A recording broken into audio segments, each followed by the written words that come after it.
Hello and welcome to the Gallant Few Rangers podcast. My name is Colin McDuff and I'll be your host as always. Tonight I am delighted to be joined by the wonderful Graham Campbell. Graham, how are you this fine Thursday evening? I'm really good, Colin. Thanks. How you doing? All the better now that you've brightened up my international break week. It's a bit of a slog, these fucking international breaks, especially when they're every 4 or 5 weeks. Yeah, they do seem like they're coming around quite a lot just now. But, you know, I do get told I brighten up a lot of people's international weeks, so it's good to hear I'm brightening up yours too. It's uncanny how often you get told that, I'm sure. It's... So, Graham, got another wee history tidbit for you. But before I tell you, I'm going to give you a bit of a quiz question.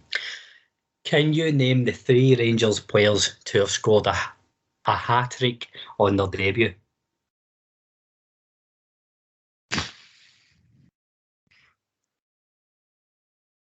I'm going to guess Colin Stein. Because I told you. Can you name the other 2? Oh my God, on their debut? God, you put me on the spot. I'm going to. Are you going to give me any clues here, or am I just purely guessing? Because I would guess maybe somebody like Sam English might have bagged a hat trick on his debut. No, two very prolific strikers. Ali McCoist. I Correct. feel like really. Wow, there you go. And who's the third one? I mean, I'd be very surprised if you weren't at this game.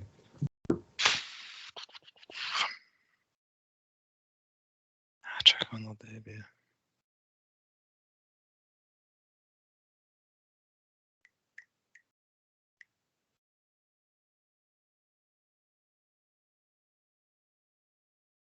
Well, I'll put you at your misery.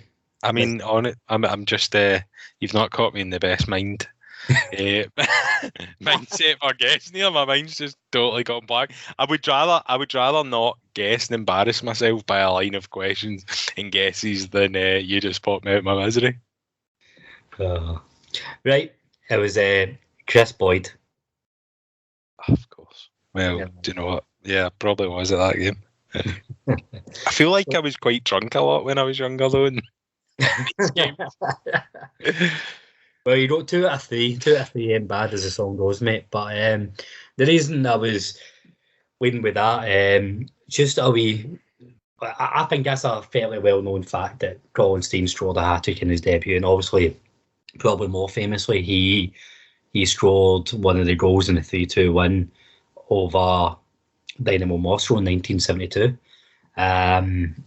What a lot of people might not know is that he actually scored 8 goals in his first 3 games for Rangers. So obviously when he signed for Rangers from Hibs for, I think it's £100,000 or something. Aye, £100,000. Fucking massive figure in 1968.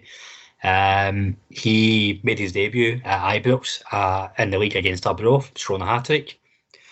A week later, he scored another hat-trick in a 6-1 victory over Hibs. A few days after that, he scored 2 away to Dundalk in the Fairs Cup. What a fucking start to your Rangers career. 8 goals in 3 games, Graham. Unbelievable. And again, I can't emphasise it enough. Me personally, it does annoy me probably how, I don't want to say little I know about Rangers history, but probably the in-depth things, just the nice, cool facts like that. And that's why I love these wee tidbits, just things that I didn't know. Colin Stein scored 8 goals in his first 3 games. Yes, of course, I think we all know Colin Stein scored in Barcelona in 1972. Colin Stein scored 1, Willie Johnson 2. But do you know what? It's just the finer details of Rangers history. I'm always eager to learn and educate myself on. So I love it. And that's, I guess I can't be surprised though. As you say, prolific, one of the greats. And that's a great bit of history. And again, for more details, there's a couple of articles on his start to the Rangers career. I'll post them in the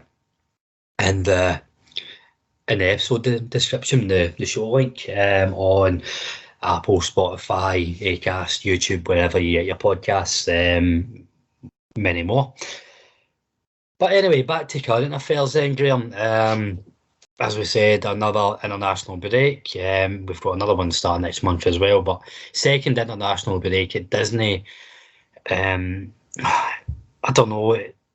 I feel this would be a good time for a break if we didn't have that first one so early on, because you're 8 games into the league. You've had a few games in Europe. You've had the League Cup, so it probably is a nice time to almost revision point, or a wee breather for domestic football. I know best case scenario we would never want a breather for Rangers, but if there is going to be one, actually seems a more sensible time than the first one, didn't it?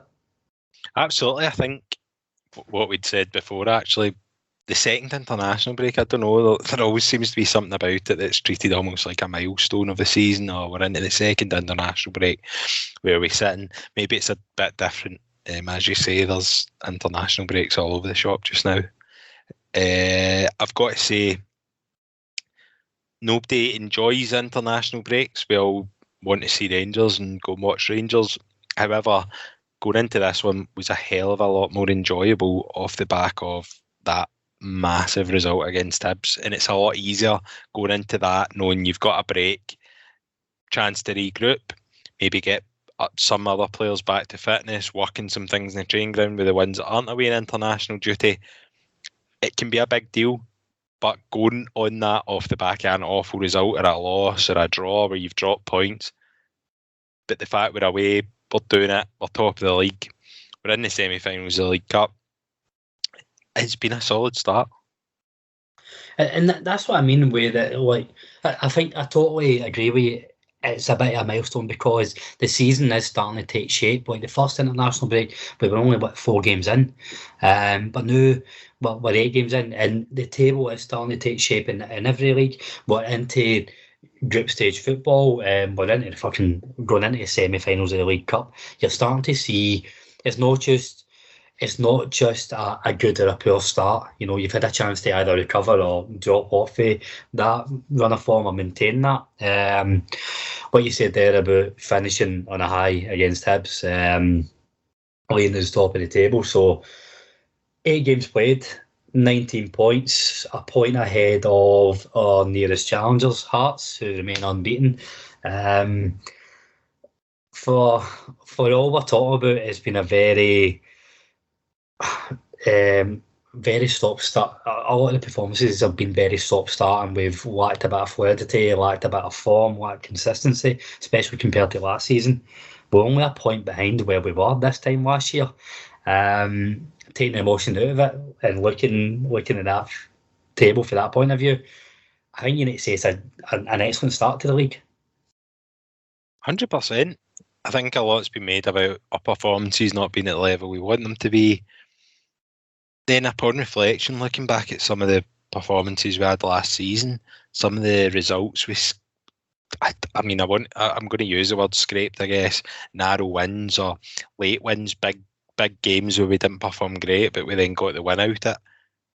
I guess that's kind of how we've started this season. And look, the important thing is we're winning. I think anyone would take that over performance. If the performances aren't there and we're not picking up the 3 points week in, week out, then yes. Is that a crisis? Yeah, whatever. I get it totally. We get put out the League Cup or we don't make it into Europe. That is one thing entirely.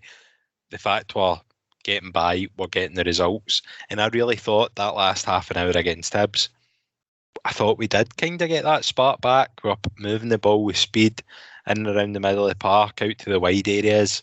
I thought, yeah, you can talk about 10 men. That doesn't matter. We know from experience that playing against 10 men sometimes doesn't mean everything, especially going back to recent against Malmo. Doesn't mean it's a guaranteed win. So that was a very, very big result, a massive result.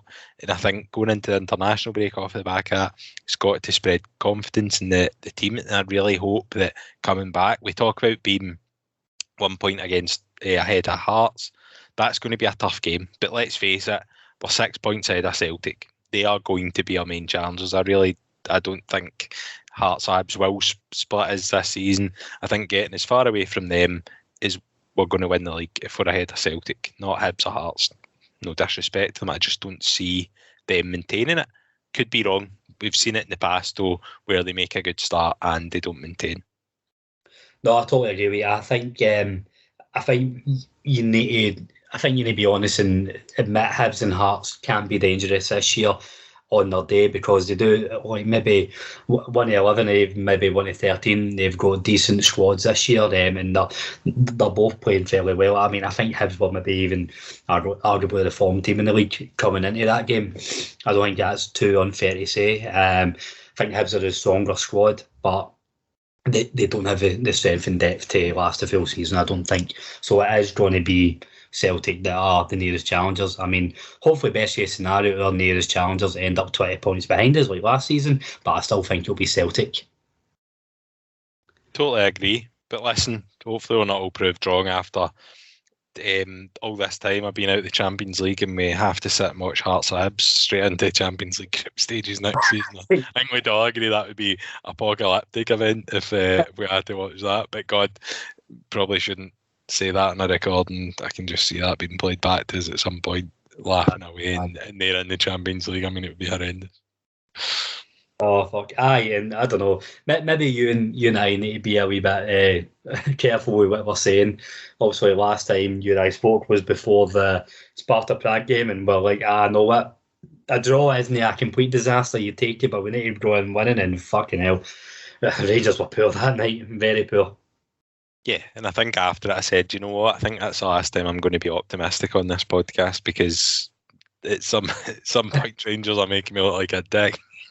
And yeah, we weren't great. However, again, we weren't great, but we lost a silly goal at a set piece. Other than that, it probably would have been quite a dull, ground out result.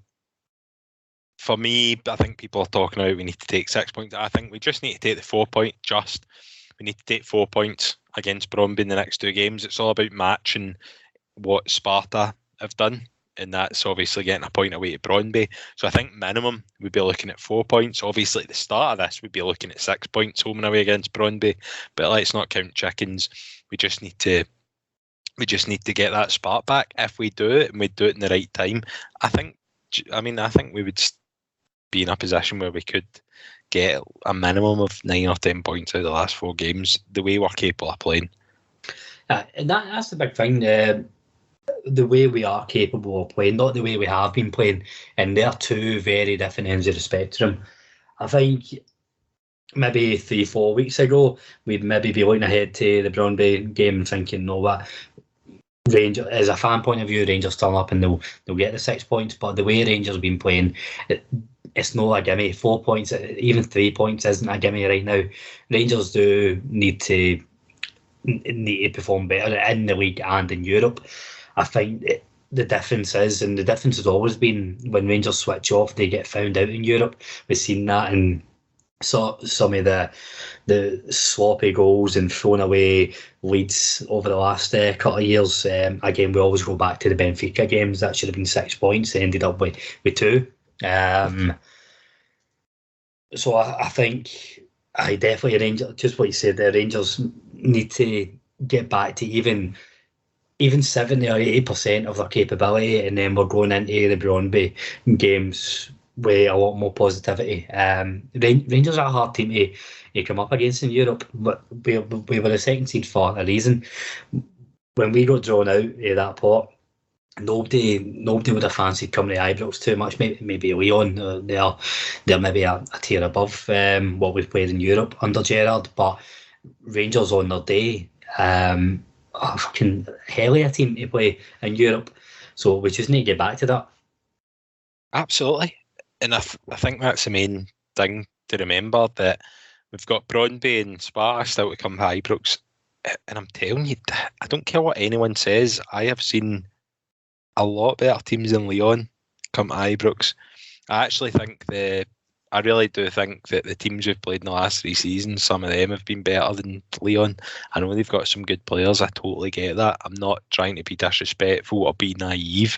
I just think what I saw at Ibrox, if we had a team out there playing to our capability, we have more than enough about us to get a result against them. I genuinely think that we can, and we will. We've got a Bromby team who are, I think, mid-table in Denmark. Sparta, I don't think I saw anything that would make me worry about them. Ibrox, I think we should absolutely have enough about us to get that. And we should be going to Copenhagen and winning.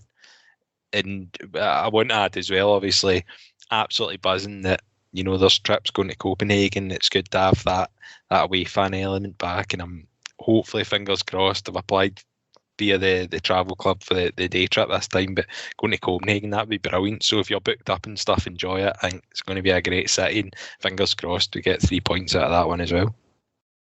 What a trip that would fucking be. What a trip that would be. A bit expensive, I'm sure, but it'd be good.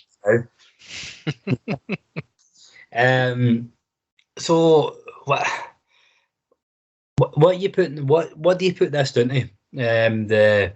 The poor performance, and I don't want to say the poor start to the season. It's been a poor start in Europe, but in the league, is again we're sitting top of the league. We're on 19 points, but it's domestically and in Europe, we've not played anywhere near our best. We've had spells of showing the same form as last season, and it's really been inconsistent collectively and individually. What is this? Do you think this is just a come down off the last season, or are you putting it down to just form, or is it just, I don't know, what are you putting this down to? Probably all mixed in together. I mean, look, I trust Stevie G more than anything in terms of handling our team, our club.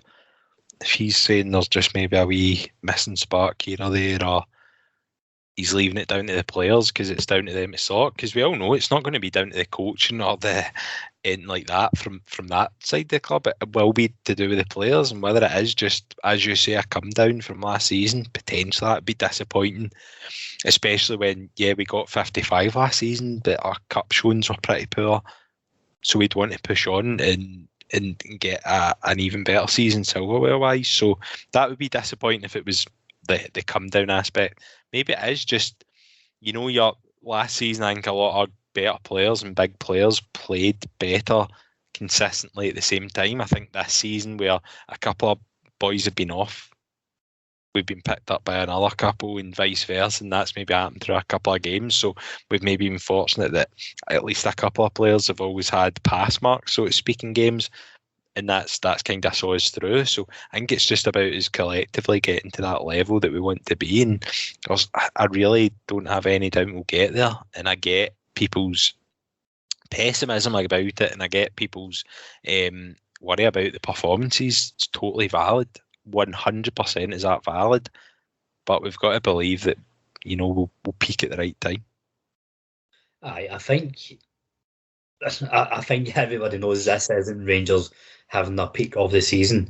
Rangers are going to go on the up, because every football season there will be peaks and troughs, and this is very much a trough. And having the output we've had when we're going through a trough is fucking phenomenal, really. And if we are going to up the game and peak, then it is quite exciting looking at the run of games between now and Christmas. One thing I want to ask you about, and this was quite a talking point at the end of the transfer window, and I think as a podcast we were collectively agreed that we were happy with the squad come the 1st of September. For me, I'm not going to change my stance in that. I'm still very happy with the squad we've got and the players. I think it's form we need, no new signings right now. I totally get it, maybe 1 or 2 additions coming in January, but that's natural every season. I think it was 2 weeks ago, Gerard mentioned in the press conference how little money was spent over the last couple of transfer windows. That kind of annoyed me. I think if you're ever going to air any frustrations, that you shouldn't wait till a a run of games, 8-9 games where you've not been playing at your best, I think if you're going to air the frustrations, you air it the 1st of September. Yeah, I'll be honest. As I say, like anyone and everyone listening to this podcast, we all love Steven Gerrard. Absolutely love him. His passion and reaction after that Abs game as well on the pitch was brilliant. Absolutely amazing. Loved it. That is the first time I have been really quite annoyed at him when he went out on to the press and talked about how we need to spend money. I get that. I do, but I'm a bit confused by what he actually expected to happen. I get we want to spend money, but we have a squad that we actually kept together. The core important players we did not sell. And I really genuinely still feel that we had a very successful transfer window. I honestly think it was one of the best we've had value-wise, business-wise for years. Lundstrom, who I think we can all agree is now really starting to bear fruit. I think Sakala really looks like a handful. I think a good run the team. I think we can all agree again, he does look like great business for a free. I just think we need to calm it a wee bit, and I think he's obviously been a bit annoyed, probably some of the questions he's been asked in the press, things he's had coming at him in all angles, and maybe he's just kind of lost that a wee bit and spoke. I think he spoke out of turn. I don't agree with what he said. I get you need to spend money, but the core of our squad that got us to the last 16 of the Europa League in the last 2 seasons, you're telling me suddenly because they'll not spend money, we lose the first 2 games in the Europa League group stages. That, it just kind of, I think he's just frustrated, and I think it showed. I think that's the first time maybe just in front of the press and the cameras and whatever, he's just let it slip a wee bit. I think we were, and I agree with you, I was a wee bit annoyed, but we'll move on from it. Aye, but in hindsight, I think it's now, it points to show that he was feeling the pressure. And it's not the worst run he's had as a Rangers manager, but this is the first time he's having to maintain the fucking top dog level, and questions being asked off the back of 55. So now seeing what we've seen, it looks as if he was under pressure. Maybe that's why he was speaking out of turn or reacting to the press. And I think the reason I say that with hindsight, that reaction against Hibs that you mentioned there, that was just an absolute release of energy that he'd been building up over the last few weeks, and getting over to getting into this milestone top of the league. That's when I noticed he's been feeling the pressure, when he was just ecstatic after the Hibs game. There's absolutely no doubt what you're saying is true. Look, see, if me and you've grown up Rangers fans. Rangers are absolutely in our heart. We bleed blue, all that, everything. Everyone that listens to this will be the exact same. We absolutely love and adore our football club. It is without doubt the most unbelievable club to support. Everybody listening, apart from the Tims listening, to try to be offended. Get up here. Gerrard is now like he's been here. This is his 4th season. He's been here 3 and a bit years. He's starting to get real passion. He's already spoke about his love for Rangers. So I can only imagine how I'd feel with these sort of questions, and if things aren't going the way you want them to because the passion you have for the football club, you're going to lose it. So I'm not sitting here and holding that against him in any way. I'm just saying that's the first time I thought, oh, that's a wee bit annoying. I don't know, a wee bit. I think the board have backed him spectacularly. I think this board, what they've done for our club in this specific piece of time in history of our club, has been exceptional, has been unbelievable. And I think that's why me personally, I got my back up a wee bit, because he was having a go and I think he's been supported. And you're totally right, I think it is frustration. I think he let it all pour out in the middle of the pitch against Hibs. And I think the club's official Twitter tweeted unity after it with that picture, and we said this last season from I was about to say for the terraces, but it wasn't for the terraces, it was for the living rooms onto the pitch and the backroom staff up and down the club. There was a feeling that we were all in it together and understanding. That has still carried into this season. I think that showed on Sunday as well, just what Gerrard felt was the relief that all of us felt as well. It's just getting over the line. We know we're no at our best, but still getting over the line. And you've seen that with Balogun, Goldson, Barisic, Patterson, all having the same burst of energy after the game as well. The unity thing, I know we've kind of went with it for a while now. I love the unity thing. I love the unity tagline. I love everything about it. And Gerrard spoke in that press conference after how throughout this whole season, the players, the staff, the management, the fans, we all have to have each other's back. We're all in it together. And it is totally right, because we're not all going to get it at once. We're not all going to be on the same page all the time. But as long as we're there for each other together, and I totally felt like, do you know that way sometimes, we'll all know it, sometimes you come away from Ibrox and you're like, atmosphere was maybe a bit flat, whatever, we weren't amazing today. It was just, Leon, I felt that a bit, it was weirdly flat. I don't know if anyone else felt that. But Hibs, at the weekend, I thought we were absolutely there. We gave everything to the team on the part. We do 9.9 times out of 10. We absolutely do. We are phenomenal support. But what he said really resonated. Just we're all in it together. We all have to have each other's back, so to speak. And he's completely right, and we do. We absolutely do. And I just think we're at a really good place as a club where the fans, the players, the staff, the board, there's no disconnect. I think I would like to think we can speak for everyone in terms of the fans are absolutely behind the board, the management, the players. Like, there's nothing more disgruntled about in that aspect other than just that final kind of final piece of the puzzle on the pitch just now. But we're still getting the wins, so I mean, it is what it is.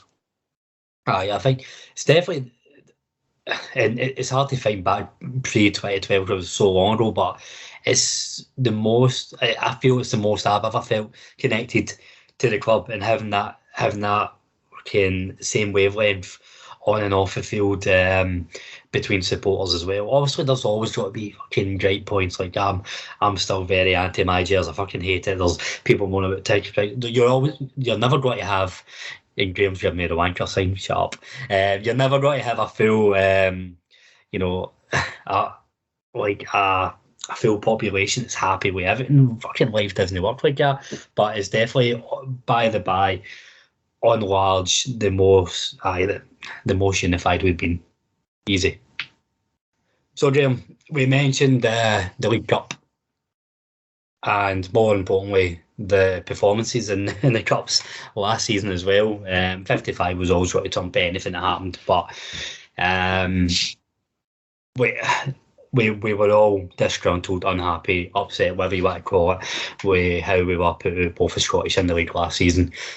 I think maybe apart from the last half hour in Hibs, our best performances so far came against Championship side Dunfermline and the second half against Livingston in the League Cup. I'm glad we're putting these performances in. We're now in the semi-finals against Hibs. That'll be a very, very tough game. I think, for me, the League Cup is massive this season. Because we've no won a domestic trophy under Gerrard bar the league. And over 3 seasons, it's not been anywhere near good enough. And B, the timing of the League Cup, I think it's huge. I think if we talk about milestone points, if we can go in to the second half of the season with a trophy already under our belt, I think it lifts our team. I think it lifts our club, but it really puts a throat on any competitors, whether that be Hibs, Hearts or Celtic or Aberdeen or whatever. It will put the foot in the throat of them. What's your thoughts? Yeah, I completely agree, of course. I think that winning the League Cup, the first team to do it, always sets down that marker. There's absolutely no doubt. In my genuine opinion, like, you look at the last couple of seasons, right? Celtic 2019, where they robbed us in the final, to be perfectly honest. We absolutely destroyed them that final. How we lost, never know. And then St John's went in 2020, both going to win the other cups. I just think it gives you that momentum. I think for our squad it would do even more. in terms of belief, and just for Gerrard to win that first cup, because that is the important thing, getting the cup, and for us not to have won, it is horrendous. For us not to have won those cups in over 10 years it's horrendous. It really is. That is something that irks. 55 is and always was the pinnacle, but to not have been at Hampden lifting the cup, I mean, either is just somewhere where absolutely this season is a must. We must win a cup with that league, whether it's a double or treble. I think all of them podcasts going by I mentioned the quadruple. Maybe that was a bit unrealistic, but I think at minimum we all want to see a league and cup double this season, minimum, and a strong showing in the Europa League. What you said there about St Johnstone Celtic going on to win the league or the Scottish Cup after winning the League Cup last year, I think is so spot on. I think Alex Ferguson used to always speak about it down south as well, how the League Cup was important because it gives that team that belief, that bounce, whatever you want to say it. And when I was talking about there, puts the foot in the throat of your competitors. Just look how Rangers reacted after that. I don't know, fucking people call it the Fraser Foster Cup final, but it should have been the Ryan Jack Cup final. He was amazing that game, and Rangers were the form team going into January, and that might have been part of the fucking implosion that we had in Dubai. Just that, regardless how well we were playing, we couldn't get it over the line. So it's huge. It's absolutely huge. In the finals on the 19th of December this year, I don't want to be over dramatic, but it'll absolutely make or break Christmas. Christmas tree's going to either get hauled down and just lights off, it's done on that 19th of December, or it's just going to be the best Christmas. Well, either way, my Christmas show will be done on the 21st of September. So there you go. Like, the presents that you're going to buy, people are going to be a massive difference between us winning this cup and not. I mean, people are going to end up with shite, and I know you probably buy shite anyway, but lesser shite. I might even wait to Boxing Day sales and just jump into no CM Day and Christmas, jump into Lush and get all the fucking half price bath bombs for my mum and that. And there you go. Lush is a classic. If you've not desperately made your way into Lush on Christmas Eve in Glasgow, then what are you even doing with your life?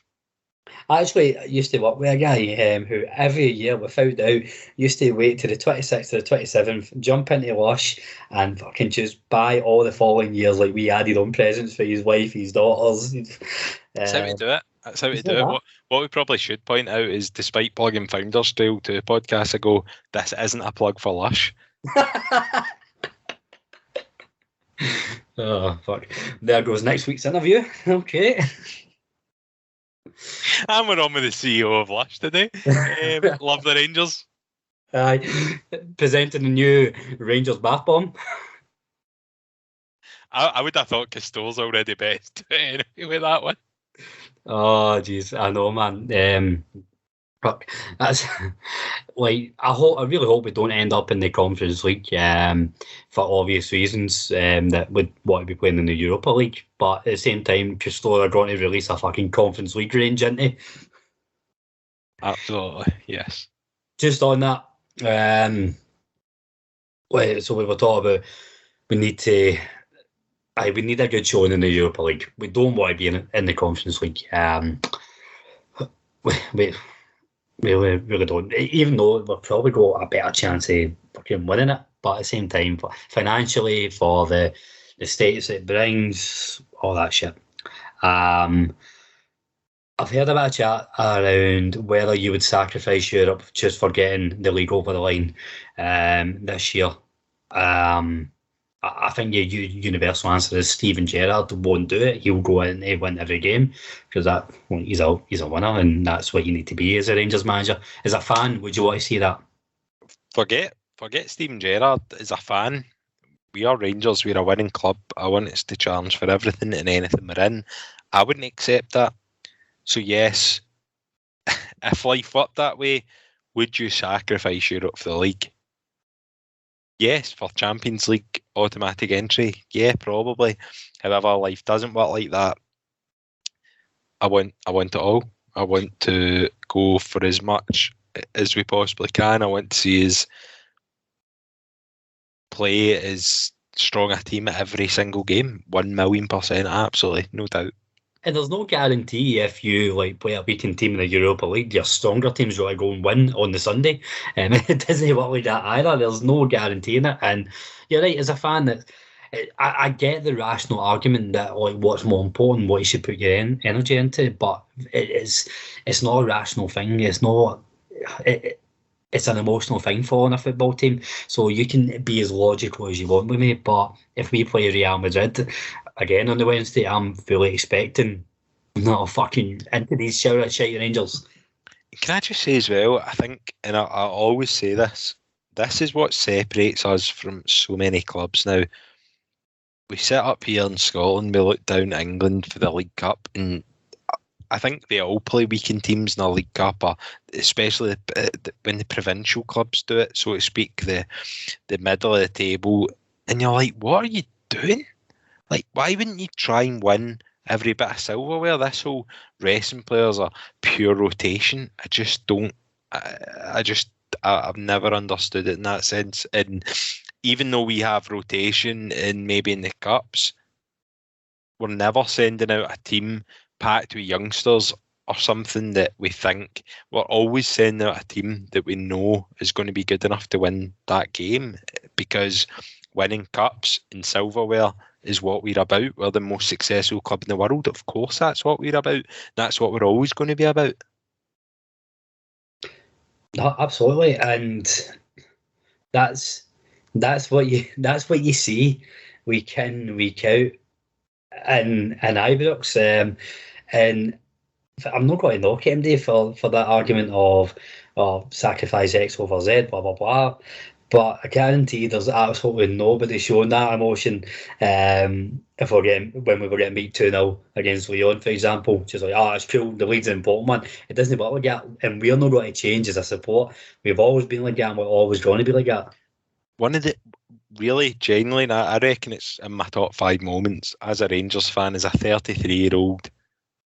That League Cup win against St Mirren, 9 men, that ranks as one of the best moments I have ever had as a Rangers fan. I don't care what, if it's for the league, if it's the Scottish Cup, the League Cup, the Europa League, or the Champions League. Winning silverware is what we're about. See, that day, that was unbelievable. Everything about that was absolutely amazing. We want to win everything. We want to win every single competition we're part of. If we hadn't won that day and walked away having losing down to 9 men, there's no way we're walking away from like, it's just a League Cup. That's not what we're about. So yeah, no, I want us to win everything. Amen to that, brother. So let's talk about a few players so far this season before we start wrapping up. Who's impressed you the most so far this season? Who's been, I don't want to say standout, because I think it's really hard to pick somebody who stood out all the way through, but suppose who's impressed you the most? Honestly, me personally, Aribo. I genuinely, when I watch, I think he's probably played as many minutes as most within the squad. I could be completely wrong. I just feel like he starts most of the games. He's been on a lot. I really think some of the halves of football he's had this season within certain games, even though the games haven't maybe went exactly the way we want them, when we've won, he's, for me personally, he's been a standout. I think he's been in absolutely brilliant form. Just a wee bit of inconsistency slipped in, but in terms of skill and ball control and holding players off, he's got to be the best in our squad at that. I mean, the ball at his feet, it's that goal against Dundee, and this is what I was talking about earlier in terms of the big players and the big moments. That ball from Morelos and Aribo, that wee touch and that flick into the corner for that goal, and what was pretty much a poor game for us. Yeah, McLaughlin pulled us out with a penalty save, but for me, Aribo has been really good this season. I think that's why people get so frustrated with Joe Aribo. You can argue rightly or wrongly, but it's because what he shows he can do, it's unplayable. And then it's when it's maybe no gone our way, or he's having an off game and he reverts back to type and it's the passes across the 18-yard line, and there's a whole argument if he's doing that for 90 minutes a game, he's not playing at Rangers. I get that, but Joe Aribo is the player where I've just said that, and somebody listening is, what? Like, he's that kind of player. He maybe splits opinion for me from what I've seen. Some of the things he's done, some of the games he's had, especially some of the maybe half. It's just some of the inconsistencies. He's maybe had a couple of really class first or second half performances, but the first or second half in those games haven't maybe been where you'd want it to be. I just think he's such a vital player for us. He is one of those guys in our team that, in my perspective, is undroppable. But as I say, he splits opinion. I've no doubts there'll be people like, no way, that's all that's right. That is, for me, that I want to pick out two players, and probably quite odd choices. First one, John Lundstram, and I totally get he had a very, very slow start to his Rangers career, and it's only really been the last 2 or 3 games that he's really come into his own. But the other player alongside that, Steve Davis, I want to pick out as well. I think he's probably been the most consistent, even though he's featured a wee bit less than what he would have done last season. And I think without being spectacular, he's been steady. He's been that, when it's not been going too well, he has been that steady heartbeat, keeping things ticking over in the midfield. And I think when he does do it, he does that for 90 minutes. I think we've seen that against Celtic when Celtic fans were pissing and moaning that he was on steroids because somebody at his age shouldn't be able to run that quickly in the 95th minute. I don't buy and I don't agree with the whole Davis and Lundstram shouldn't be in the same team. I don't buy that at all. I thought, and one of the things that I genuinely thought we were going to do against Hibs, because after Porteous, his disgraceful challenge, they brought Scott Allen off. You could see that space in the middle of the park was clear as day. And I genuinely thought, even at half time, I really expected maybe for us to bring on Davis sitting in there and dictating play and dictating the pace of play. And I really honestly think that Davis and Lundstram and Kamara is that middle three would work just as well. As I think they can absolutely play together. And at this moment in time with Kent out as well, I'd like to see Aribo up in that front three area more as well. I was just surprised we didn't see Davis. Look, we won the game, and as I say, I thought we had our spark back, especially in that last half an hour, the way we're playing. But I was really surprised we didn't bring Davis on. I totally agree with you. I don't want it to be Davis or Lundstram. I do want them to be options in the midfield three, but I think that really depends on how quickly Lundstram can get settled in the 8 role or whatever. He's started to find his way, and people call it 6 role. I'll call it the Davis role, because Davis made that his own for Rangers. He's found his way there and he's played very, very well. But Davis brings so much to that position as well. So I think if Lundstram can adapt to our tactics, our style of play, because it is a lot to take in coming to Rangers. Like, we talk about the pressure, we talk about the fitness levels, but having to be tactically aware of what's going on around you as well, that's so difficult to get in touch with. But the last thing I'll just say is what you mentioned there about Davis only coming on at the end against Hibs.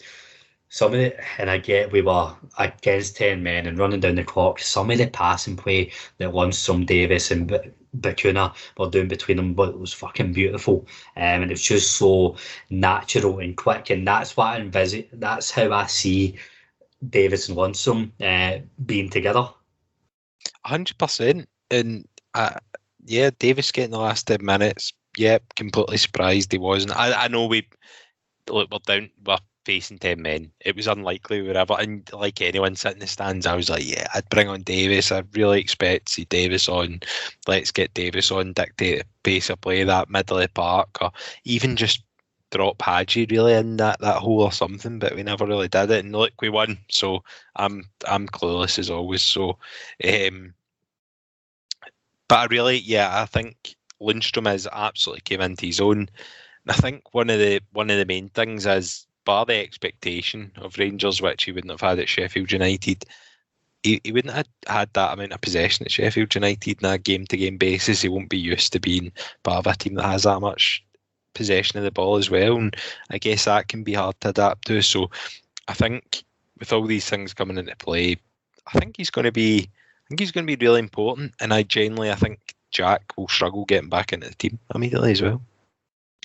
Very good to see him posting pictures of his fit bobbits. I'm presuming he's just no opposer, and that's signifying he's back at training. Very fucking delighted for him. Yeah, I would hope he didn't just sprinkle grass on the bottom of his boots as a posing picture. You never know. It might be a new Instagram filter. I don't know. It might. Who knows? Who knows? I'm no down with kids. Last couple of questions. I'll not come to each player individually, but I want to ask you about the fullback situation.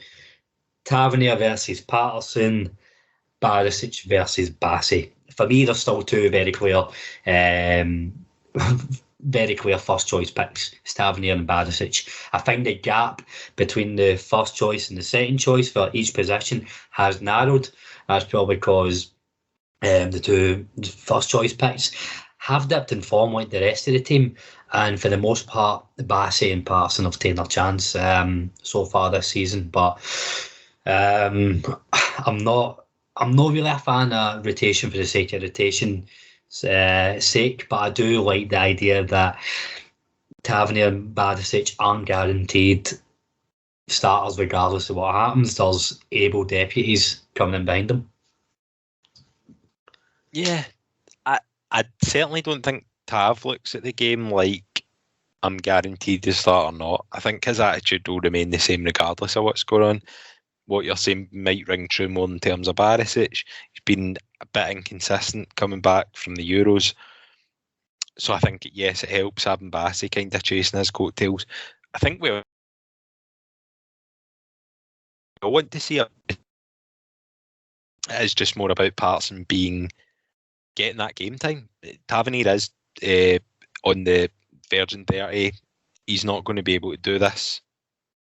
What he does for a long period of time.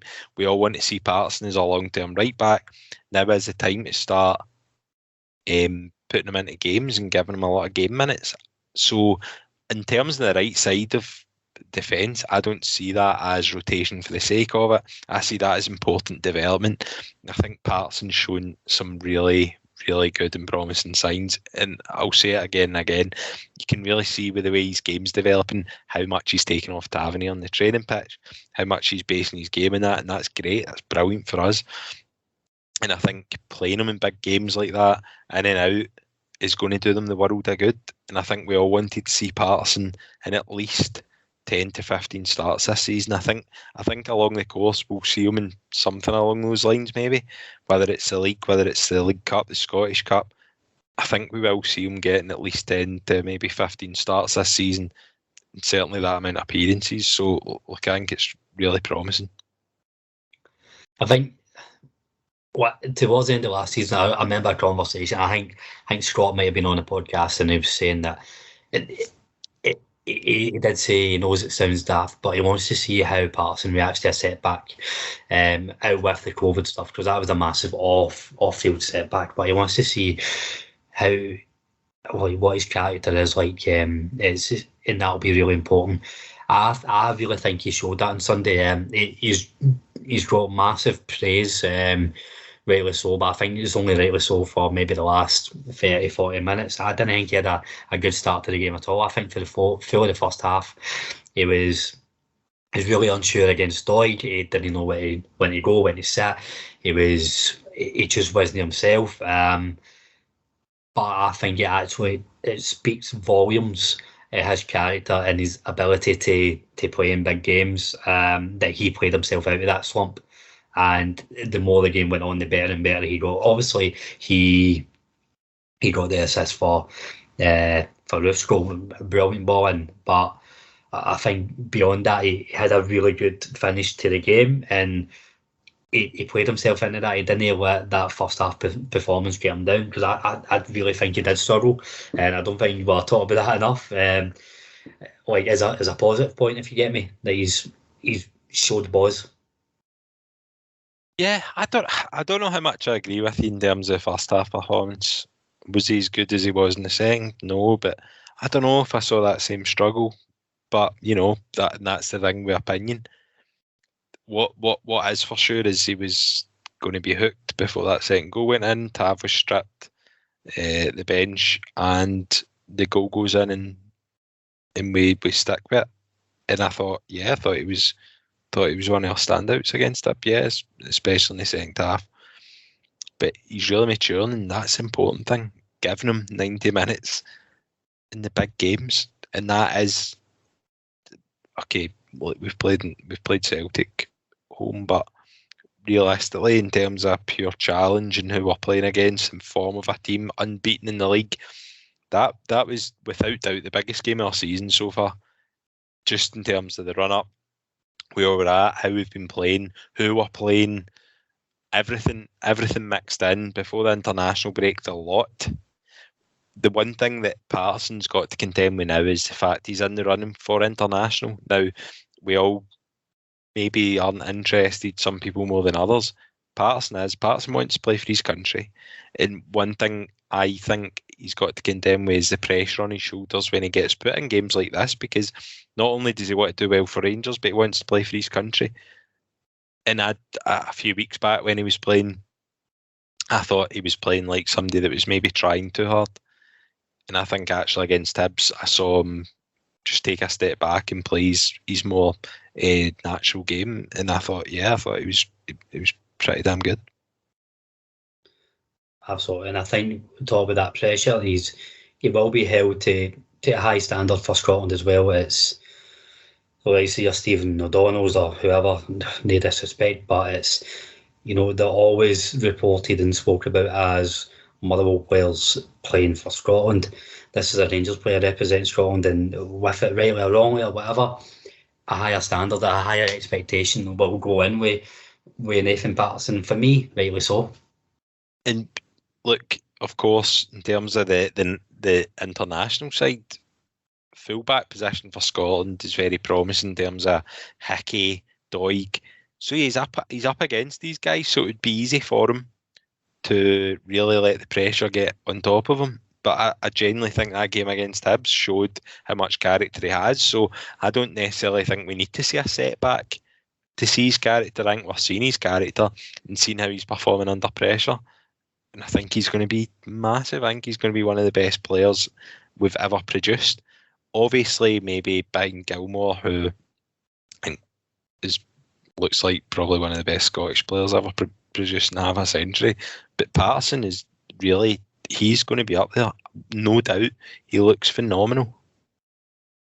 It's like Barry Ferguson come through all over again, and that's probably a lazy comparison. But there's no very much more you can compare it to, and it is like a young Barry coming through again, isn't it? 100%. So Graham, that's getting us towards the hour mark. Is there anything else you want to share with the listeners? Anything else you want to add before we start wrapping up? Just don't ever spring a quiz on me like that ever again.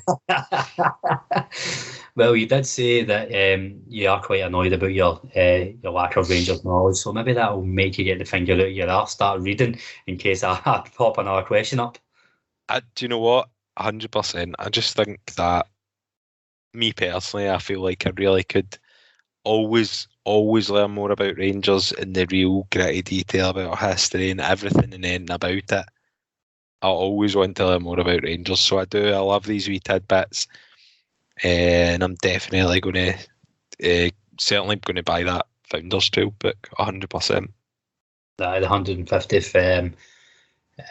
150th anniversary edition. and the link to that is on last week's show as well. Well, that brings to a close. I want to say, as always, thank you to everybody who's listening. Thanks for all the comments you leave. As always, even the guys in follow who after the pre-Brøndby show were saying we don't really share your optimism, and they didn't give me too much of a hard time in the comments after when our optimism didn't really come to fruition. No, the Brøndby game is part of the game. But as always, let us know what you think, and yeah, thanks for having me. I'm not on follow, so I can only imagine my optimism being bashed at times. I'll maybe need to temper that going forward, but yeah. But not just in follow on YouTube, Instagram, Facebook, Twitter, wherever you get the links to the pods. Let us know your thoughts. And thank you all for listening. We are the people.